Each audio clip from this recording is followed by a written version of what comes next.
here to listen to wonderful program coming to you. And please don't forget to subscribe or give us thumbs up. Thank you for watching. Well, thank you very much. On the studio we have Muigai, Elijah Muigai, right? Correct. That's yeah. Right. And Muigai comes with experience. He has served in the U.S. military, and we are going to talk about various experiences about military, because military, sometimes people have different information about what it is. But first of all, welcome Bona Kamau to the studio. Thank you so much. Now, Kamau, before we go, what can you tell us about yourself? Probably a little bit about myself. I'm originally from Kenya, as the name can tell. Okay. And I came to the US back in 2000 and started life here. I was young and I really wanted to do great things, and so I've lived here. I've gone to school here. I've worked. And as you've mentioned there, I joined the military when time was right. I did join and I served there. And as I do all that, I've also been very close with my walk with God. So I serve God and human beings too. Mm-hmm. Well, what made you join the military? What motivated you to join the military? I will say the number one thing that motivated me was just the childhood ambitions that I had.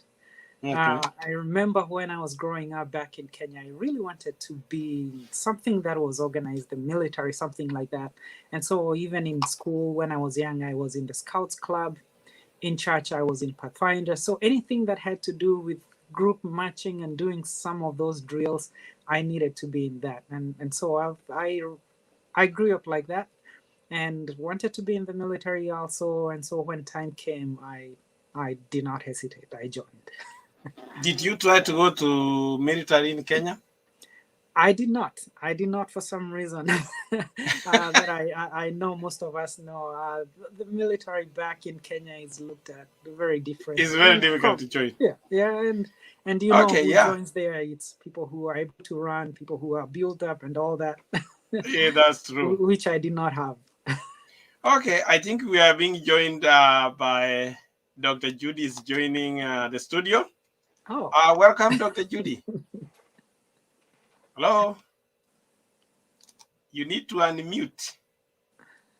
Unmute. Okay. Can you hear? Okay. Yeah. Yeah. Hi, Dr. Judy. Hi. How are you guys?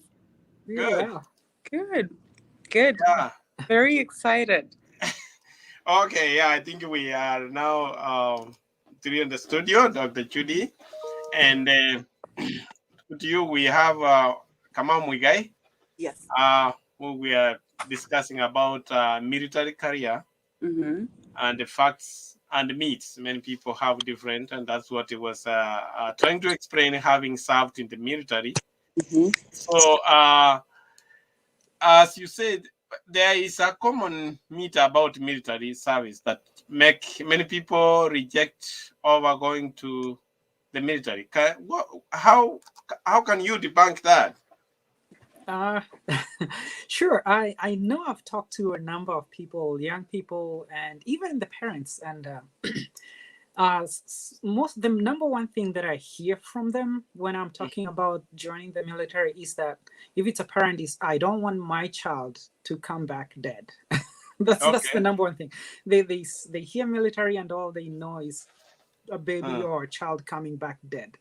But really, if you think about it, and I did a presentation last weekend at Faith Church, and I told them, I gave them the statistics of if you look at how many people die every day, especially our young people nowadays, out of things that are just so common out here, drug overuse or other things, gun violence.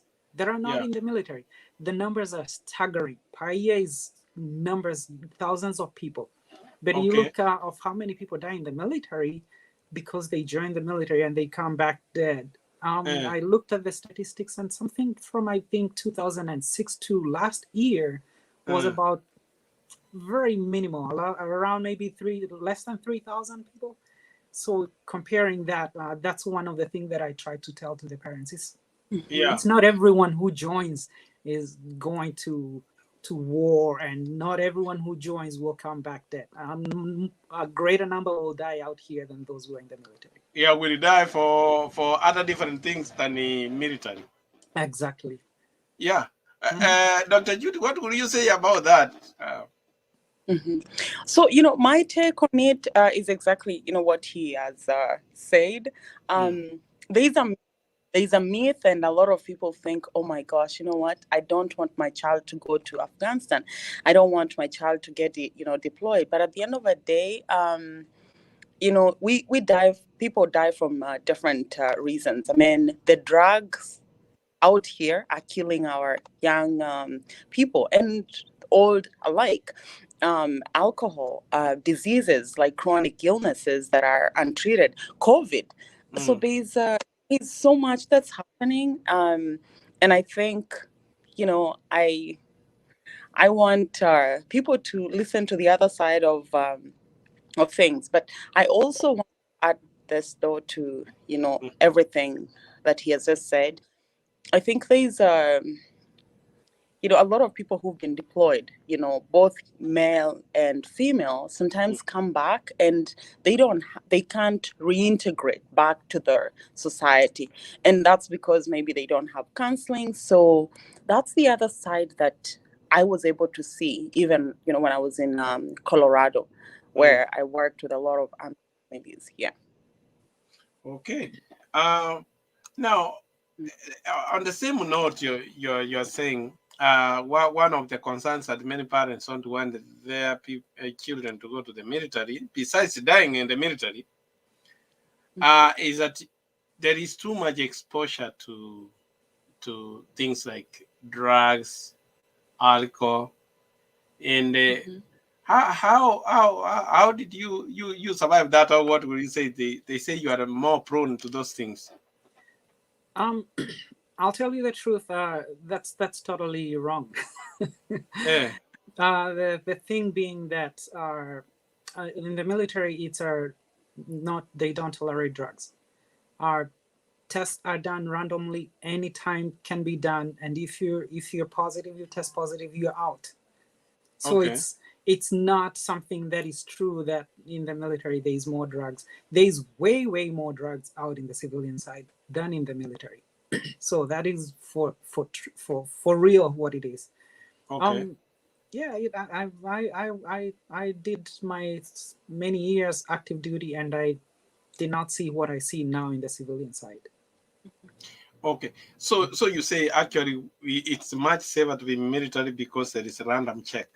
There is always random check, and you have to maintain all that are discipline, and you have to remain in, because once you test positive, you're Mm, out. So okay. people then they avoid that. Yeah, and actually another myth is what Dr. Judy allowed that at times if you go to combat, people come back with the PST and the other symptoms which causes mental issues. Mhm. Uh, what can you say about that? Uh, Let me say it in this way, that PTSD, yeah, it's true. There are people who go, and based on what you experience, then you might come back with some of those symptoms. Mm, But also, I look at the other side of it. How many of our children are out here just because they are in social media and whatever, they have experiences that they cannot cope with the world?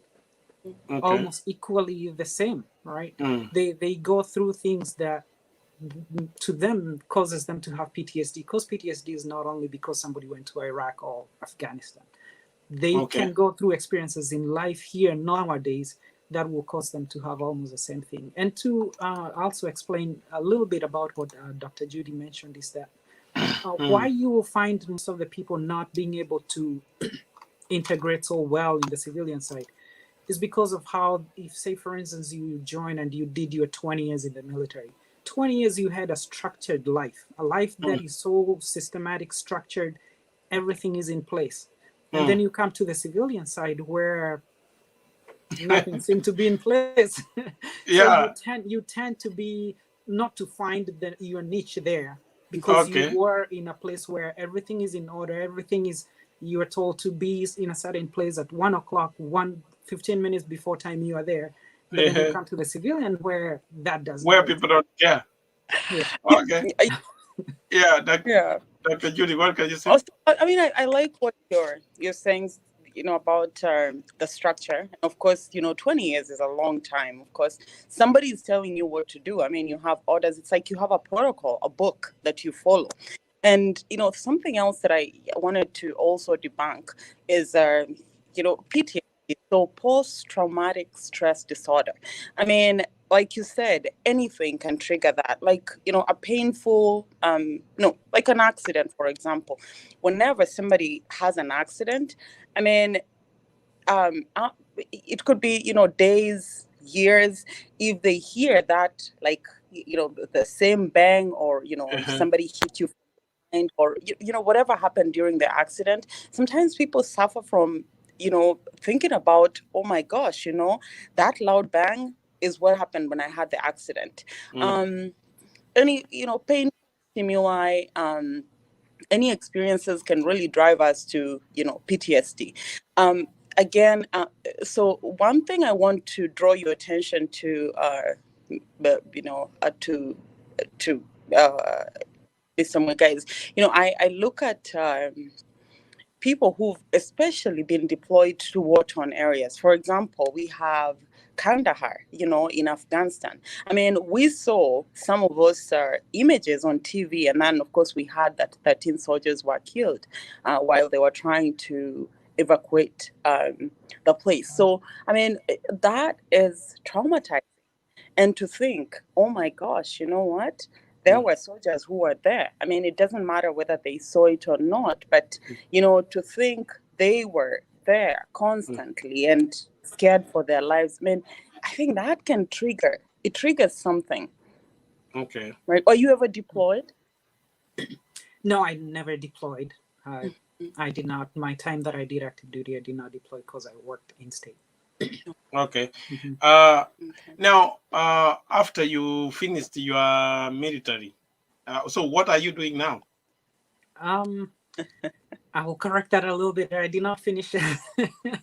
So it's just the phases that you go through. So I'm still in, but the thing is, are you still active duty? No, right now I'm in the reserve side. So Okay. I did about 5.5 years active duty until 2018, when I got out into the reserve side so I can complete my school. So right now I'm in school, but still on the reserve. So what are you doing? Right now I'm going to school. I'm doing my postgrad school, and it was a full-time program, and so I had to request that time to be off so that I can complete school. Oh, okay. So what can you advise the young people who may want to join the military? I will say a few things. One thing is, I know our parents might have different view than we have, especially if they grew up in Africa or other places.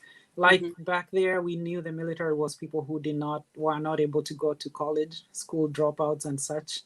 So they might have that idea of knowing that the military is not for somebody who has a degree or something, which is very wrong. That's another thing that I wanted to debunk, is that in the military, we have some of the most learned people still who work there. And so to somebody who want to probably join, a young person who is thinking of, one thing that I will say, for one, is be sure of what you want to do. If you want to pursue it, get into it, and don't waste time waiting too much. I'll give an example. I'll give a reason and an example why. When I joined, I was in for 3 years, and then we I was in a retirement ceremony of someone who was 38 years old.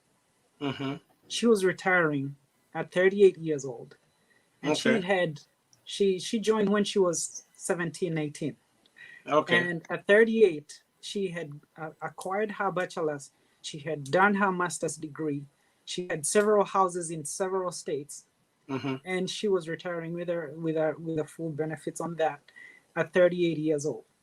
Wow. So say for instance, if you want to join and you know what you want to do out of it, it doesn't hurt for you to make your decision right now and do it Mm-hmm. and go full swing into it. Don't wait until you're too old to join and then yeah. So Yeah. so that's one thing. The Mm. other thing is know what you want. Personally, when I joined as I was already working the civilian side as a medical lab tech. And so I Mm. went in, I knew I had a degree in this, and so I went asking them, okay, do you need this in the military? Okay. And they Mm-hmm. had it. So I joined to go and do medical. And so Mm. if you know what you want, if you can have a degree first, it's good. Get it and then join to go and do a particular thing. Because if you don't, and you don't know what you want, then they might put you whatever they want to put you. Quick But Okay. question. if Mhm. Sorry.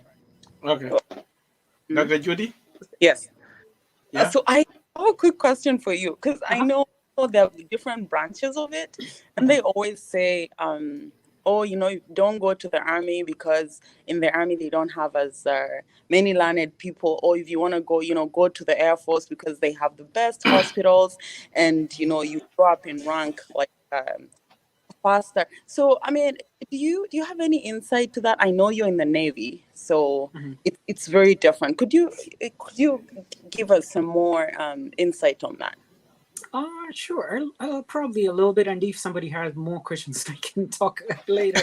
They can contact me because Mm-hmm. it's true. There is some truth in that not all branches work the same. Say, for instance, the Army and the Marines, they are more of the combat kind of people. You join there, most likely you're going to combat. But they still do have all these other things. They still need mechanics, they need drivers, they need cooks, they need almost everything that you find in the civilian side. And so is the other branches, the Navy and all that. But they have slight differences. Personally, I was in the Navy. I never did any combat. There's rarely that. I was just doing medical. Every day I woke up, put on my uniform, went to the hospital or clinic. That's what I did.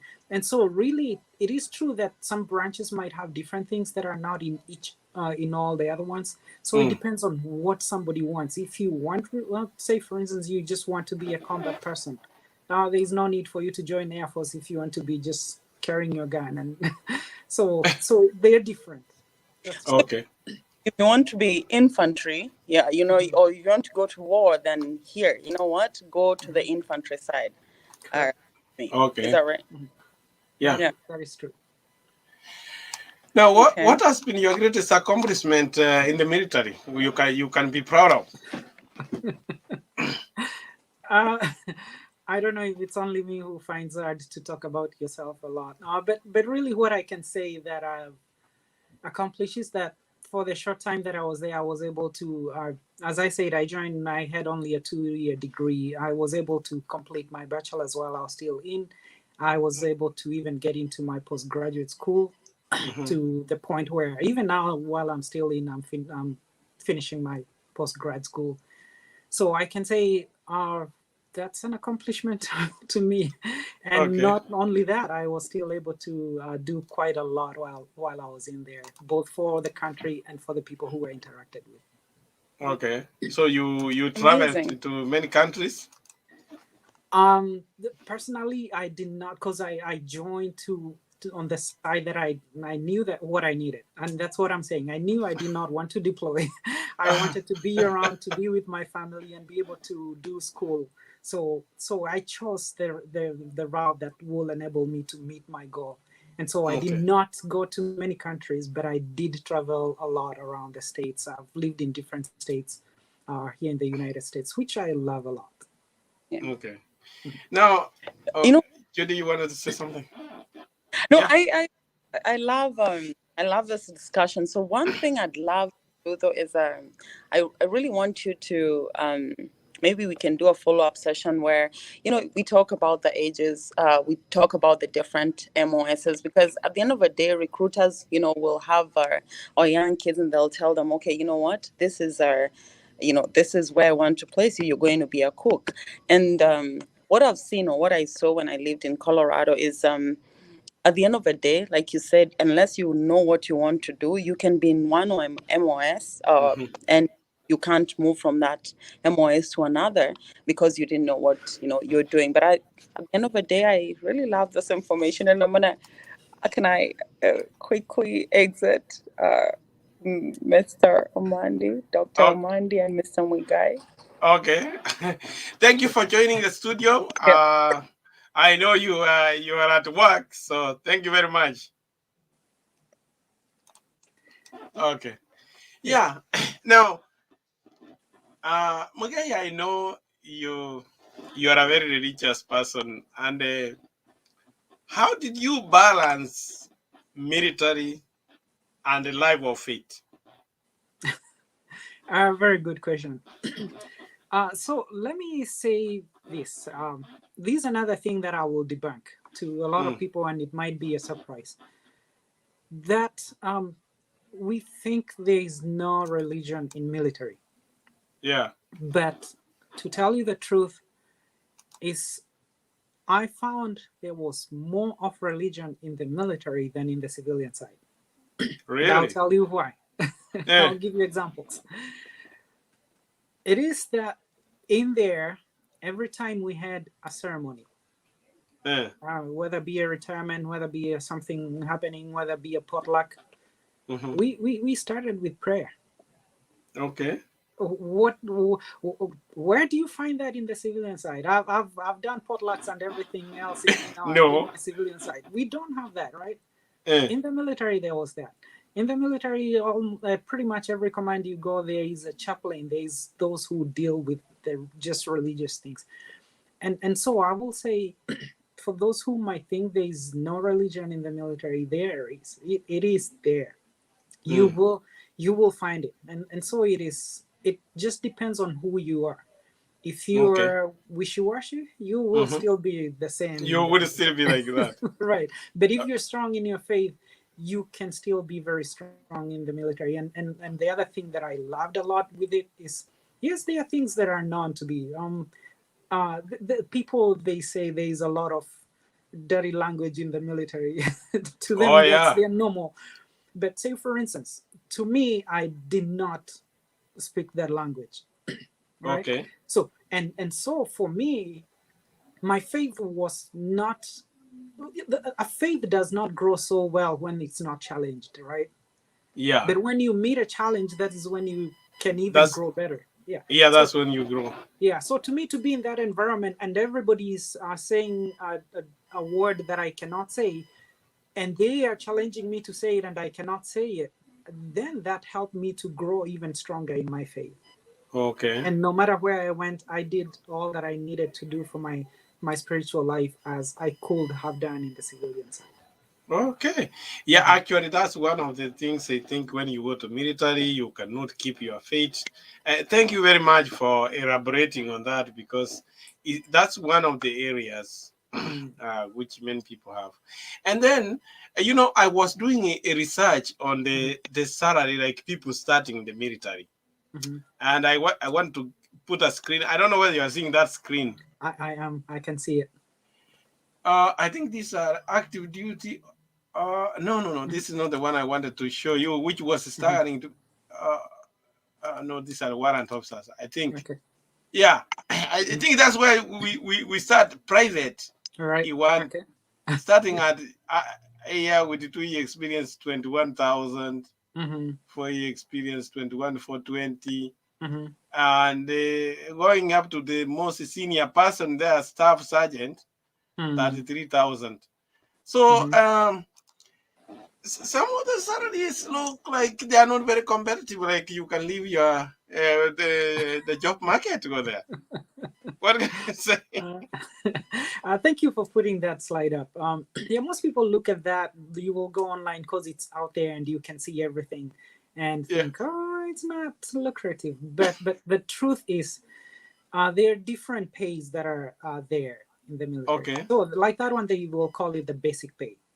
That's basic. That's your basic pay. The base pay, you get that one, but then there are the things that you still get to work together with that. You will get also what is called house allowance. How much will you pay for your rent for the whole year?